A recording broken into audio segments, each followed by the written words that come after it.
Hey guys, so today I have today I have the Hoover anniversary, and I want to do some pickup tests with it, because I haven't done a pickup test with it. I don't really know how it fares. So, let me tell you the battlefield here.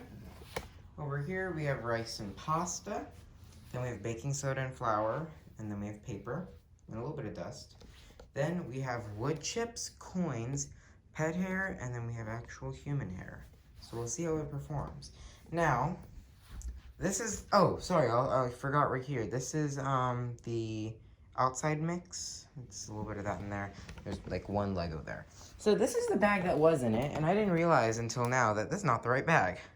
Because the bag was put in there like this, like against it. It's supposed to be like this. So, and when I turned on the vacuum, the bag check indicator would illuminate like about 1/4 of an inch. So I put in another bag. I'll show you the bag that's in there. Right now, I have a Febreze bag. It's actually pretty full. Well, actually, no, it's not. It's about that full. But whenever you turn it on, bag check indicator doesn't illuminate at all. And it sounds much better now. It doesn't sound as blocked as before. So this should be better. I mean, obviously it still worked with the old bag, but just something wasn't right. So the battlefield is here. Let's go ahead and switch this to wide view. And so I don't really have to... If I do that, I'll never have to change the angle. Perfect. Alright, so we'll start, left to right, which over here is my left. Brush roll will be on, and it'll be on low carpet. Okay, here we go.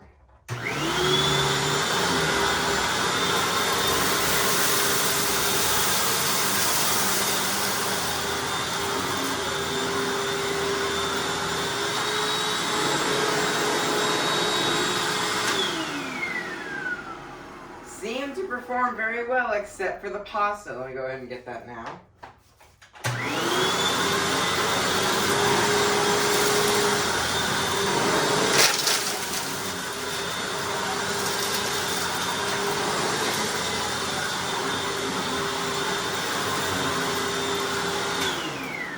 And now the outside mix.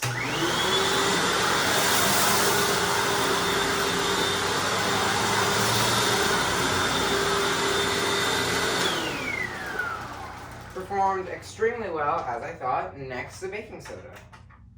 I'm going to watch the bag check indicator on this, see if it gets any clogged.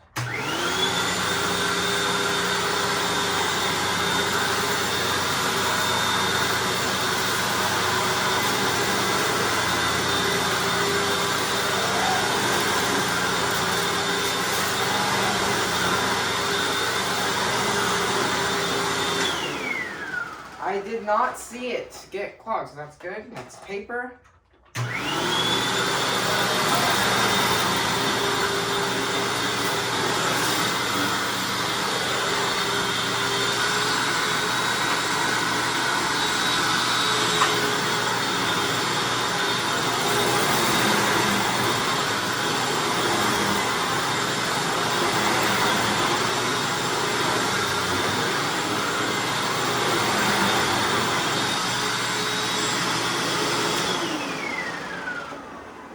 Way too difficult to move on the medium, on the low power, on the low carpet setting. So I just went ahead and switched it to to medium. I cannot talk. Okay, we'll go ahead and actually move this over. So, we'll see how it does with all this. Let's check the bag check indicator, see if it's getting clogged.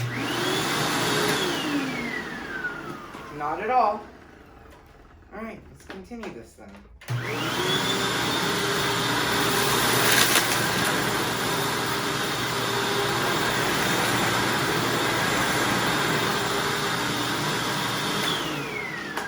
A little bit of a snow plowing issue, but not that bad. Next, the coins.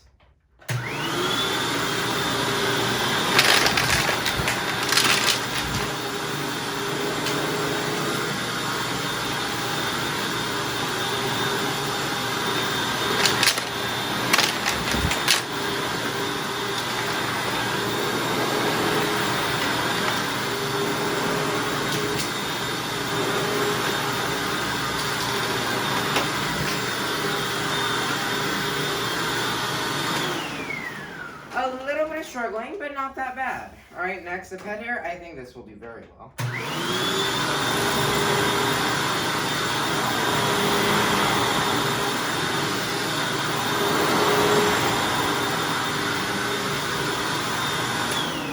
As expected, and I'll go ahead and do this over here. Actually, you can't see that. Let me do this, the hair first, so I won't have to readjust very much. Oh, actually, you could see it. It's fine. Go ahead and do the human hair. I think this will do pretty well. This stuff sticks a lot, but we'll see.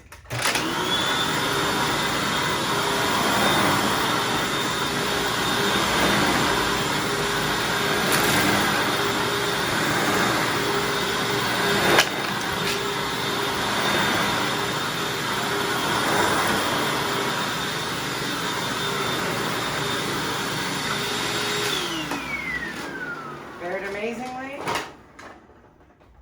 Next, just a little bit of mess down here that we might as well just pick up.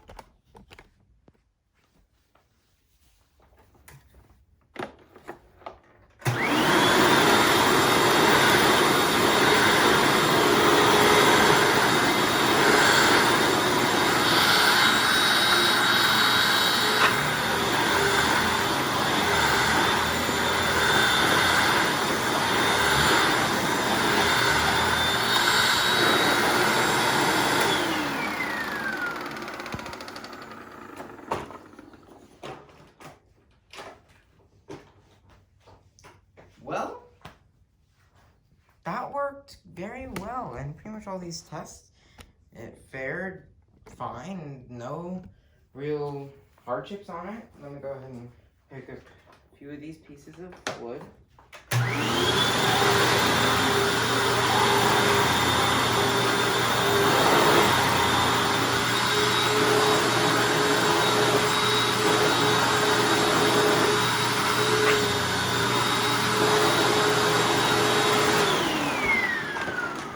Well, there we go.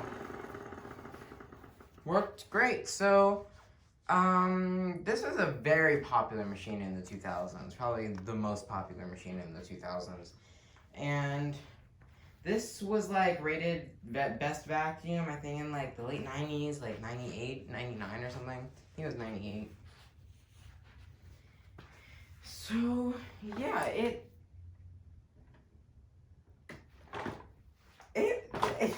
still holds up quite well. This outperforms a lot of machines still in the market today, like your normal Bissell or anything like that. But I don't think will outperform a Dyson.